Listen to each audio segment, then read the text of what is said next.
200 invités la virent subir l'humiliation suprême de la part de son fiancé, là, devant l'autel. C'est alors qu'un homme en costume d'un noir profond s'avança vers elle et prononça 5 mots qui allaient bouleverser sa vie à jamais. Alors, elle est à moi maintenant.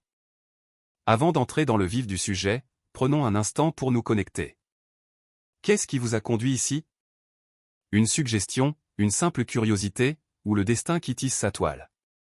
Les rayons du soleil matinal filtraient à travers les hauts vitraux de la cathédrale Saint-Pierre de Rennes, projetant des arcs-en-ciel chatoyants sur le sol en marbre blanc.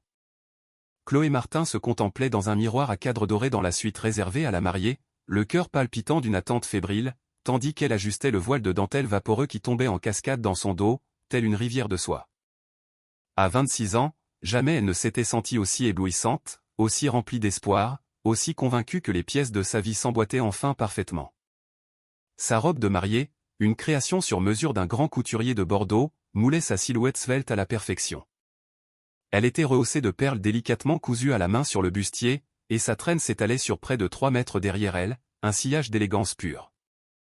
Ses cheveux d'un châtain lumineux avaient été relevés en un chignon sophistiqué, d'où s'échappaient quelques mèches folles qui encadraient son visage en cœur et soulignaient la finesse de ses pommettes. Dans ses yeux verts, des larmes de bonheur perlaient, prêtes à couler, à l'idée de remonter l'allée pour rejoindre Stéphane, l'homme qu'elle chérissait depuis 3 ans, celui qui lui avait murmuré des promesses d'éternité. La suite nuptiale était une ruche en effervescence. Ces demoiselles d'honneur, vêtues de robes assorties d'un rose poudré en harmonie avec le thème romantique du mariage, s'affairaient autour d'elle, semblables à des papillons aux couleurs vives. Sa témoin, Léa Dubois, sa meilleure amie depuis leurs années d'études, tamponnait ses propres yeux embués de larmes avec un mouchoir, tout en réajustant la traîne de Chloé pour ce qui devait être la 100e fois. L'air était embaumé du parfum enivrant des pivoines et des roses fraîches, disposées en somptueux bouquets autour du mobilier d'époque qui, en ces murs sacrés, avait été le témoin silencieux des préparatifs de tant de mariés avant elle. Au dehors, elle percevait le murmure feutré des 200 convives s'installant dans la cathédrale, accompagnés des notes douces et mélodieuses d'un quatuor à cordes dont la musique classique s'élevait en écho sous les voûtes majestueuses. Chloé avait passé son enfance à rêver de cet instant. Gamine, dans le petit village normand où elle avait grandi, elle dévorait les magazines de mariage de sa mère, se projetant dans chaque photographie, s'imaginant à la place de la mariée. Son enfance, bien que modeste, avait été heureuse. Élevée par sa mère, Isabelle Martin, une femme courageuse qui jonglait avec 2 emplois pour offrir à sa fille l'accès à de bonnes écoles et des opportunités qu'elle n'avait jamais eues, Chloé avait appris les valeurs du travail, de la persévérance et de l'importance de préserver sa dignité en toutes circonstances. Ces enseignements l'avaient portée tout au long de ses études universitaires, décrochées grâce à une bourse, puis lors de ses premiers pas difficiles dans le monde du marketing, jusqu'à son poste actuel de directrice de clientèle senior dans une des agences de publicité les plus en vue de Bordeaux. C'est lors d'un cocktail professionnel, 3 ans plus tôt, qu'elle avait rencontré Stéphane Dupont. Son charme, son élégance et son sourire désarmant lui avaient donné le sentiment d'être unique au monde. Issu d'une vieille et riche famille bordelaise, Stéphane incarnait tout ce que Chloé avait aspiré à atteindre, la sécurité, le prestige, l'entrée dans un cercle qui lui avait toujours paru inaccessible. La famille de Stéphane était à la tête d'une chaîne d'hôtels de luxe disséminés le long de la Côte d'Azur. Si, au départ, ils avaient regardé ses origines modestes avec un certain dédain, Chloé s'était démenée pour prouver qu'elle était digne de leur fils. Elle avait renouvelé sa garde-robe, poli son élocution, et s'était initiée au code complexe de la haute société. Aujourd'hui, dans cette cathédrale somptueuse, fréquentée par les Dupont depuis des générations, elle avait le sentiment que tous ses efforts étaient enfin récompensés. Plus que 5 minutes, annonça la coordinatrice du mariage, sa tête coiffée à la perfection apparaissant dans l'entrebâillement de la porte en bois sculpté. Le marié est prêt, et la cathédrale est d'une beauté à couper le souffle. Ce sera l'événement de l'année, j'en suis absolument convaincu. Chloé inspira profondément, posant une main aux ongles impeccables sur son ventre pour apaiser le tourbillon d'émotions qui l'agitait. Elle saisit son bouquet, un arrangement de roses blanches et de gypsophiles dont les tiges étaient enlacées d'un ruban de soie assorti à sa robe. Le moment était venu. Dans quelques instants, elle s'avancerait dans cette allée pour devenir Madame Stéphane Dupont, tournant une page de sa vie pour en commencer une nouvelle. Le trajet de la suite à l'entrée de la cathédrale lui parut durer une éternité et un clin d'œil à la fois. Portée par une vague d'anticipation, Chloé semblait flotter dans les couloirs de marbre, sa traîne glissant derrière elle comme une douce promesse. Arrivée devant les portes monumentales en bois qui la séparaient de son avenir, elle marqua une pause, ferma les yeux et adressa une prière silencieuse de gratitude. Une pensée émue pour sa mère, emportée par un cancer 2 ans auparavant, la submergea. Comme elle aurait aimé qu'elle soit là pour partager ce moment. Une larme solitaire perla sur sa joue, aussitôt essuyée par Léa, soucieuse de préserver le maquillage qui avait nécessité près de 2 heures de travail minutieux. Les portes s'ouvrirent, majestueuses, et le quatuor à cordes entama la marche nuptiale. 200 paires d'yeux se tournèrent vers elle. Un parterre de robes de grands couturiers, de costumes élégants, de bijoux scintillants et de sourires de circonstance. La cathédrale surpassait en beauté tout ce qu'elle avait pu imaginer, ornée d'imposantes compositions florales blanches à chaque banc, les lustres de cristal réfléchissant la lumière du soleil en une pluie de diamants sur l'assemblée. Tout au bout de l'interminable allée, Stéphane l'attendait. Il était d'une élégance impeccable dans son smoking noir, ses cheveux sombres parfaitement peignés, sa silhouette droite et altière. Chloé s'avança, chaque pas empreint de la grâce qu'elle avait tant de fois répétée. Elle adressait des sourires aux visages qu'elle reconnaissait, collègues, membres de sa famille éloignée, et quelques amis fidèles qui l'avaient toujours soutenue. Mais plus elle se rapprochait de l'autel, plus un sentiment de malaise l'envahissait. Stéphane ne lui souriait pas. Sa mâchoire était contractée, son regard froid et lointain, ses mains crispées devant lui, les jointures blanchies par la tension. Elle tenta de se rassurer, mettant cela sur le compte du stress, de l'émotion du moment. Pourtant, une petite voix intérieure lui soufflait que quelque chose de terrible était sur le point de se produire. Arrivée à l'autel, elle confia son bouquet à Léa et se tourna vers l'homme qu'elle aimait plus que tout.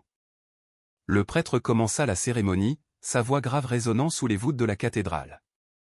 Mais Chloé n'entendait rien. Son attention était entièrement focalisée sur le visage de Stéphane, cherchant à percer le mystère de son regard. Lorsque le prêtre demanda si quelqu'un avait une objection à cette union, le silence qui s'ensuivit parut s'étirer à l'infini. C'est alors que Stéphane leva la main.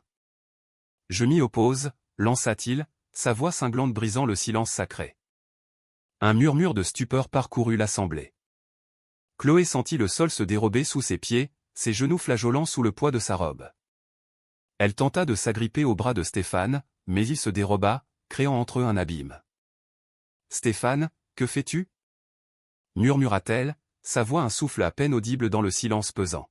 « Je ne peux pas, déclara-t-il, s'adressant cette fois à l'ensemble des invités. Je ne peux pas épouser une femme comme toi, Chloé.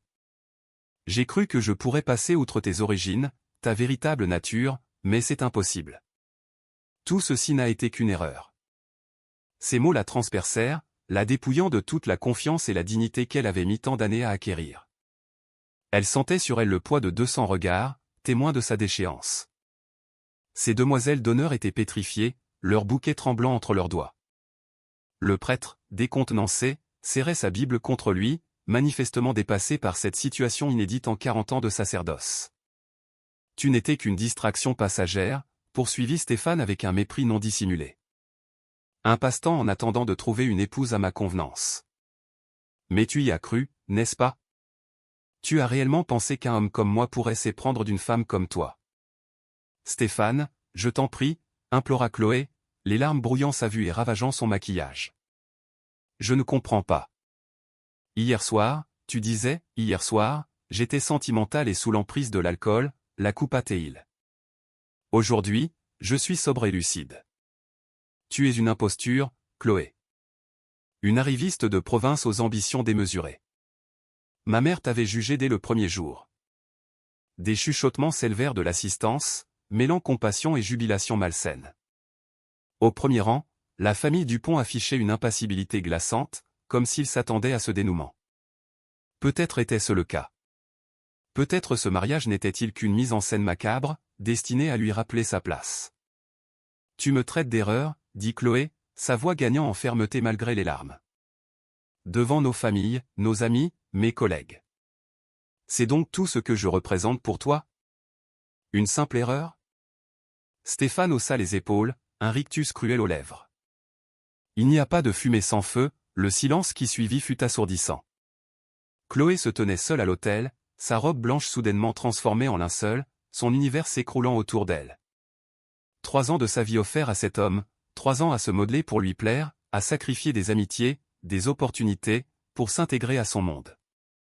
Et pour finir exposée, humiliée, réduite à une idiote qui avait osé rêver trop grand. Elle était paralysée, incapable de bouger, de parler. Son esprit, un vide sidéral. Elle percevait confusément Léa tentant de la rejoindre, la coordinatrice du mariage parlant à toute vitesse dans son micro-casque, et le quatuor à cordes entamant une mélodie douce pour tenter de masquer le chaos. Mais rien ne parvenait à percer le cocon d'humiliation qui l'enserrait. C'est alors que des pas résonnèrent. Des pas assurés, délibérés, qui imposèrent le silence. Tous les regards convergèrent vers leur source. Chloé leva son visage baigné de larmes et vit un homme qu'elle n'avait jamais vu s'avancer vers l'autel. Grand, vêtu d'un costume noir d'une coupe impeccable qui devait valoir une fortune. Des traits marqués, une mâchoire carrée, des yeux sombres qui semblaient aspirer la lumière. Ses cheveux noirs, coiffés avec une précision millimétrée, et une aura qui électrisait l'atmosphère. Il se déplaçait avec la grâce d'un fauve, chaque pas une affirmation de sa puissance, fendant la foule qui s'écartait sur son passage.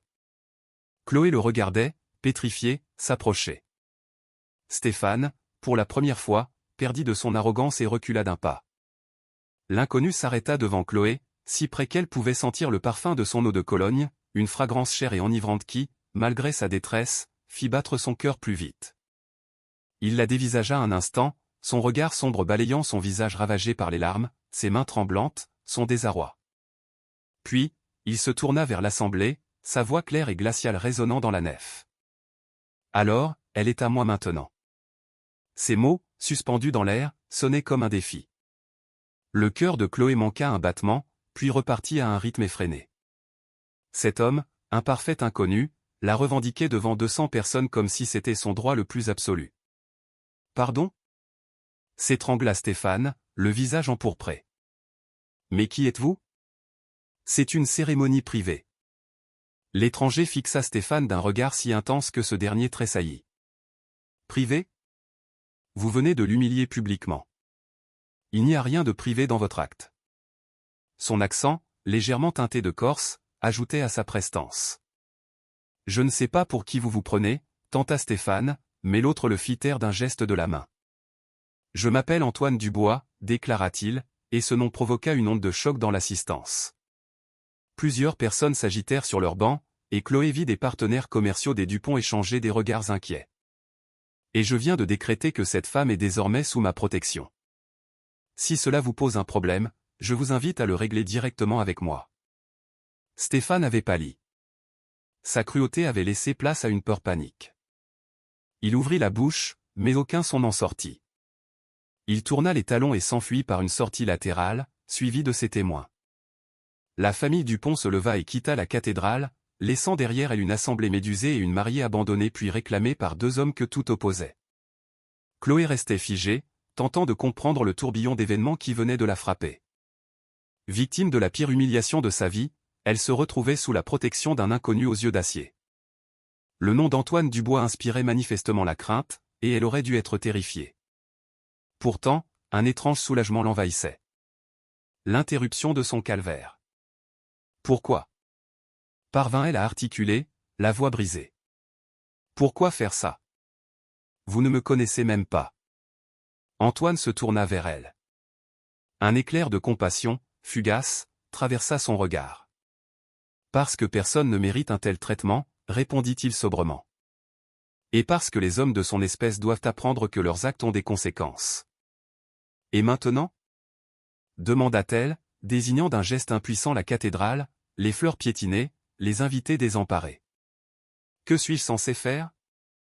Maintenant ? Il lui offrit son bras, un geste d'une galanterie surprenante. Vous venez avec moi. Nous avons à parler. Poussée par une force qu'elle ne s'expliquait pas, le choc, le besoin de fuir les regards pleins de pitié, ou peut-être l'autorité tranquille qui émanait de lui, Chloé posa sa main sur son bras. Il la guida le long de l'allée qu'elle avait remontée quelques instants plus tôt, pleine d'espoir. Mais cette fois, elle ne marchait pas vers un avenir tout tracé de Madame Stéphane Dupont, mais vers l'inconnu, aux côtés d'un homme dont le nom seul suffisait à faire trembler les puissants. L'air frais de Bordeaux la saisit à la sortie de la cathédrale, contrastant avec l'atmosphère lourde de l'intérieur. Une limousine noire, d'un brillant immaculé, attendait. Un chauffeur en livrée leur ouvrit la portière.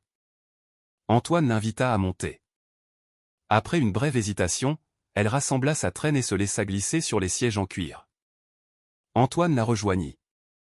Tandis que la voiture s'éloignait, Chloé aperçut à travers les vitres teintées les invités se répandre sur le parvis, déjà en train de relater sur leur téléphone le scandale qui allait agiter Bordeaux pendant des mois.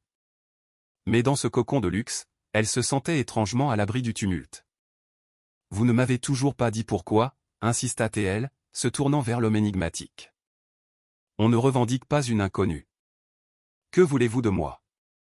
Antoine la dévisagea longuement, son expression impénétrable. « J'étais un invité, dit-il enfin. Une relation d'affaires lointaine avec la famille Dupont. Je vous ai vu remonter l'allée, j'ai vu l'espoir et l'amour dans vos yeux. Et je l'ai vu tout anéantir par pure cruauté. Ce n'est pas une réponse. » Un sourire fugace effleura ses lèvres. « Non.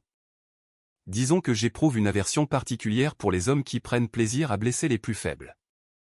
Et que j'ai les moyens de le leur faire regretter. » Chloé digérait l'information, partagée entre le danger qu'il représentait et la protection qu'il lui offrait. « Votre nom, les gens ont eu peur.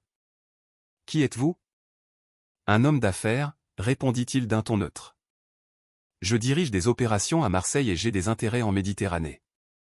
Des intérêts qui m'ont parfois opposé à des familles comme les Dupont, qui se croient au-dessus des lois. Vous êtes un homme dangereux.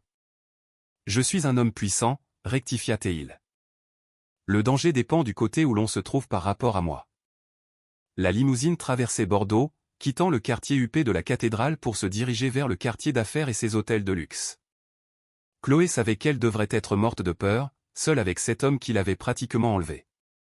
Mais, paradoxalement, elle se sentait en sécurité. Que va-t-il se passer maintenant ? Demanda-t-elle à nouveau, sa voix moins empreinte de désespoir que de curiosité. Nous arrivons à mon hôtel. Vous pourrez vous changer, vous ressaisir. Puis nous dînerons, et je vous expliquerai ma proposition. Une proposition ? Le regard sombre d'Antoine se posa sur elle. Quand j'ai dit que vous étiez à moi, je le pensais. Mais pas comme vous l'imaginez. Je vous offre ma protection, Chloé Martin. Contre la ruine sociale que les Dupont vous préparent, contre les médisances et la pitié. En échange, vous jouerez un rôle, une comédie qui servira nos intérêts mutuels. Quel rôle ? C'est ce que nous allons discuter au dîner, dit-il alors que la voiture s'arrêtait devant le grand hôtel impérial. Avant de poursuivre, dites-moi, d'où nous suivez-vous ? Indiquez votre ville en commentaire. Et si cette histoire vous plaît, n'oubliez pas de liker et de vous abonner. Voyons la suite. Le grand hôtel impérial était d'un luxe inouï, bien au-delà de tout ce que Chloé avait pu connaître. Le hall, haut de 5 étages, était coiffé d'une verrière qui inondait de lumière un sol en marbre noir veiné d'or.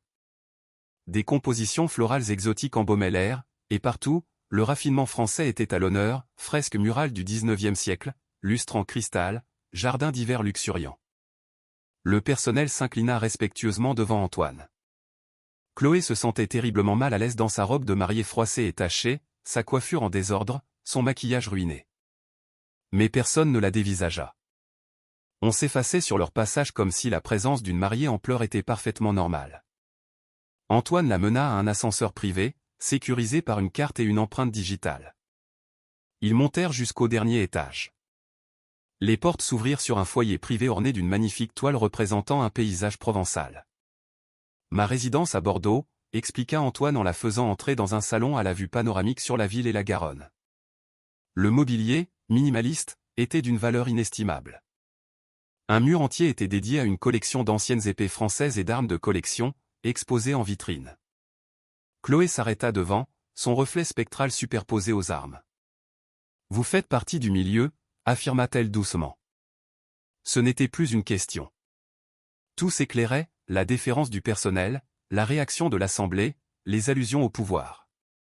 Elle en avait entendu parler, mais jamais elle n'aurait imaginé se retrouver dans l'antre d'un de ses chefs, encore en robe de mariée, sa vie en ruine. « Je suis à la tête du clan Dubois », confirma Antoine sans la moindre gêne. Une des plus anciennes et respectées organisations de Marseille. Nous protégeons notre territoire depuis 2 siècles. Des protecteurs ? Rétorqua Chloé, incrédule. On les appelle plutôt des criminels, des trafiquants, des assassins. Une ombre passa dans le regard d'Antoine. Vous croyez ce que les médias et le gouvernement veulent bien vous faire croire. Certains clans ont renié nos traditions. Mais le clan Dubois est différent. Nous ne touchons ni à la drogue ni au trafic d'êtres humains. Nous ne nous attaquons pas aux innocents. Nous maintenons l'ordre là où la police est absente. Une vision bien romantique du crime organisé. C'est la vérité. Il se servit 2 verres de cognac.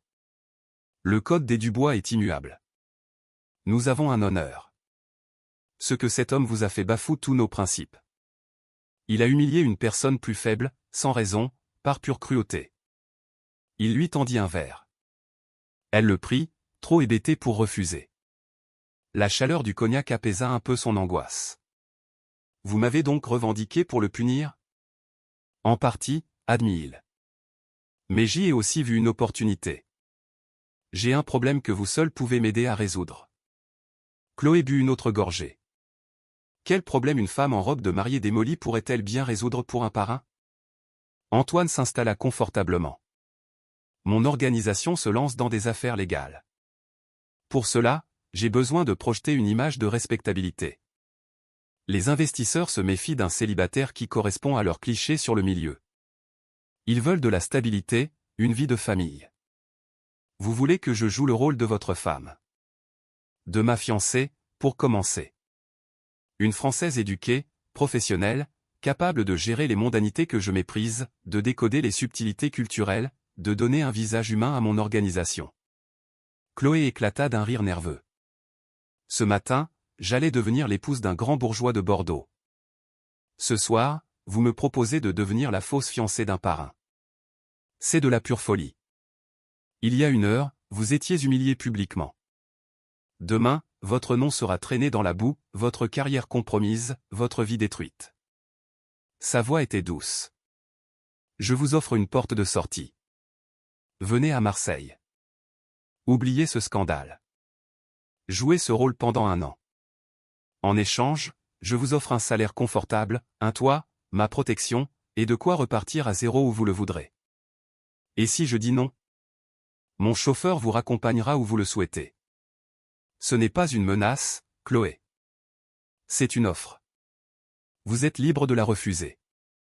Elle le sonda du regard, cherchant une faille. La raison lui hurlait de fuir. Mais une autre voix, celle qui s'était éveillée face à la cruauté de Stéphane, lui disait le contraire. Que avait-elle à perdre? Son appartement, un mausolée de son mariage avorté. Son travail, un nid de pitié et de ragots. Ses amis, témoins de sa honte. Sa vie était en cendres. Pourquoi moi? Demanda-t-elle. Vous trouveriez des centaines de femmes prêtes à accepter. Peut-être, concéda-t-il. Mais aucune n'a votre flamme. Ma flamme? Dans la cathédrale. Anéanti, humilié, vous n'avez pas plié. Vous avez exigé des réponses. C'est une force rare. Les larmes lui montèrent aux yeux, mais elle les refoula. Plus de larmes pour Stéphane. Il me faut réfléchir. C'est trop soudain. Naturellement. Il se leva. Mon assistant va vous conduire à une suite. Prenez votre temps. Des vêtements et tout le nécessaire sont à votre disposition. Nous dînerons quand vous serez prête. Il s'arrêta sur le seuil. Quoi que vous décidiez, Chloé, ce n'est pas votre faute. Vous avez été trahie. Vous méritez mieux. J'espère que vous trouverez ce mieux, avec ou sans moi. Il partit, la laissant seule face à un choix qui allait sceller son destin. La suite était plus vaste que son appartement. Un lit immense, une salle de bain de rêve, un dressing rempli de vêtements de luxe à sa taille. Son reflet dans le miroir lui renvoya l'image d'une épave. Elle arracha sa robe, ce symbole de ses rêves brisés, et la laissa tomber au sol. Sous la douche, l'eau chaude emporta les vestiges de son ancienne vie. Enveloppée dans un peignoir moelleux, elle s'assit pour réfléchir. La logique commandait de refuser, de rentrer et de panser ses plaies. Elle était une survivante. Elle s'en sortirait. Mais en avait-elle envie? Envie de survivre dans un monde qui l'avait rejetée, de se battre pour la reconnaissance de gens qui la méprisaient? Envie de se conformer, de s'effacer? Antoine Dubois lui offrait une évasion, une renaissance. Un monde dangereux, certes, mais où on l'avait traité avec plus de respect en quelques heures que Stéphane en 3 ans. Il avait vu sa flamme et ne l'avait pas jugée. Il l'avait nommée Force. Elle ouvrit le dressing. Soie, cachemire, des matières nobles, des coupes parfaites. Elle choisit une robe bordeaux qui mettait en valeur sa silhouette et sa nouvelle détermination. Dans le miroir, une autre femme la regardait. Plus dure, plus forte, plus dangereuse. Elle était prête. Le dîner fut servi dans un salon privé avec vue sur la Garonne au crépuscule. Antoine, en tenue décontractée mais toujours aussi élégant, se leva à son arrivée. « Vous semblez reposé, dit-il. Cette couleur vous va mieux que le blanc. » « Le blanc n'a jamais été ma couleur, répondit-elle. Il m'a été imposé, comme le reste. J'ai laissé les autres décider de ma vie, par peur de leur déplaire. Et maintenant ? Elle le regarda droit dans les yeux. Maintenant, j'ai décidé que si ma vie doit être un chaos, ce sera mon chaos. J'accepte votre offre, monsieur Dubois. J'irai à Marseille. Je serai votre fiancé. Et dans 1 an, je prendrai l'argent et je disparaîtrai. Antoine ne parut pas surpris. Accord conclu. Mes avocats prépareront le contrat. Vous aurez accès à tout ce qui est à moi. En retour, vous serez ma partenaire dans mes affaires et ma vie publique. Et notre vie privée ? Demanda-t-elle, rougissant. Que implique le rôle de fiancé ? Rien qui vous mette mal à l'aise, assura-t-il. Nous vivrons sous le même toit, mais vous aurez vos appartements privés. L'intimité sera une façade, pour convaincre les autres. Je cherche une partenaire, pas une maîtresse. Elle se détendit. Il semblait être un homme de parole. Quand partons-nous ? Après-demain. Réglez vos affaires. Dites au revoir. Mes hommes s'occuperont du reste. Elle pensa à son appartement, un musée de sa vie passée. Il n'y a pas grand-chose à garder. J'ai tellement essayé d'être une autre que je ne sais plus qui je suis. Alors, nous commencerons une nouvelle page. Il leva son verre. À ce nouveau départ, Chloé Martin. Et à toutes les façons dont nous ferons regretter à Stéphane Dupont de vous avoir croisé. Elle trinqua avec lui, un vrai sourire aux lèvres. À ce nouveau départ. En buvant son vin, elle sentit un frisson la parcourir.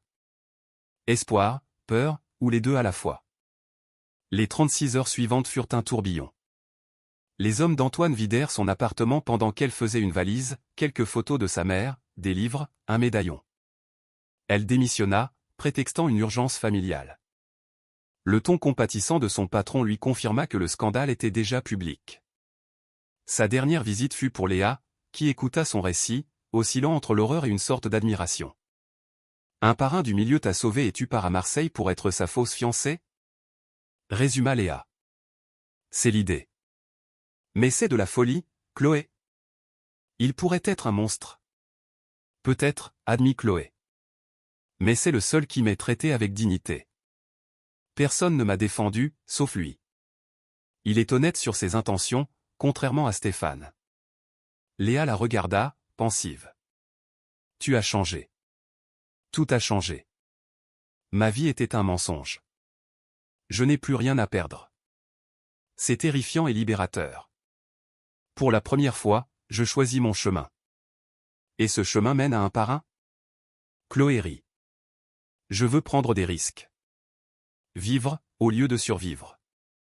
Et si un chef de la pègre corse fait partie de l'aventure, au moins, ce ne sera pas ennuyeux. Les adieux furent déchirants. Léa lui fit promettre de donner des nouvelles, de rester prudente. Puis Chloé tourna le dos à son passé, prête pour l'inconnu. Le jet privé était d'un luxe extravagant. Antoine travailla pendant le vol, mais ils partagèrent les repas, et il répondit à ses questions. Le clan Dubois compte 2000 membres, lui expliqua-t-il. Mes proches collaborateurs sont Frédéric Leroy, mon bras droit, et Jean Lambert, mon conseiller. Et que penseront-ils de moi ? Certains se méfieront. D'autres seront hostiles, vous verront comme une menace à nos traditions. Charmant. Bienvenue dans le milieu. Mais ma mère aussi était une étrangère. Une chanteuse de jazz américaine de Montmartre. Mon père l'a épousée contre l'avis de tous. Elle est ? Morte. Un accident. Mon père l'a suivi 2 ans plus tard, de chagrin je crois. Cette révélation l'éclaira sur sa double culture, son ouverture d'esprit. J'ai aussi perdu ma mère, confia-t-elle. D'un cancer. Un instant de complicité, une douleur partagée. Il ne dit rien de banal, mais lui servit du champagne. Parlez-moi d'elle. Et elle lui raconta son histoire, sa mère, ses sacrifices, sa culpabilité. Il l'écouta avec une attention totale. Quand elle eut fini, en larmes, il posa sa main sur la sienne. Elle serait fière de vous. Fière de votre force, de votre choix d'avancer. Sa main était chaude, rassurante. Elle entrelaça leurs doigts, s'accrochant à lui. Ils restèrent ainsi, 2 étrangers liés par le destin. Quand il retira sa main pour prendre un appel, elle sentit un vide. Quelque chose naissait entre eux, un sentiment confus, mêlé de danger et d'espoir. Le soleil se couchait sur Marseille à leur arrivée. Une ville inconnue, vibrante. Des hommes en costume les attendaient. Antoine était dans son élément. « Bienvenue à Marseille », dit-il en lui offrant son bras. « Votre nouvelle vie commence. » Elle le prit, consciente de franchir un point de non-retour. La voiture blindée les emmena à travers la ville. Antoine lui montrait les monuments, le vieux port, les quartiers historiques. Le domaine du bois est en périphérie, dit-il. Construit par mon arrière-grand-père. Vous aurez votre propre aile. Une prison dorée. J'espère que vous vous y sentirez chez vous. Je vous le promets, Chloé, je vous protégerai. Je suis un homme de parole. Elle voulait le croire. Elle voulait faire confiance à cet homme qui l'avait sauvée de ses propres ruines. C'était peut-être une folie, un échange de cages. Mais elle se sentait vivante. Le domaine du bois était une forteresse magnifique, une bastide provençale entourée de hauts murs et de jardins luxuriants. Des gardes les saluèrent. La maison principale était immense, un labyrinthe de pierre et de bois. Antoine l'aida à sortir de la voiture. « Prête ?» demanda-t-il. Elle inspira l'air du sud, écouta le murmure d'une fontaine.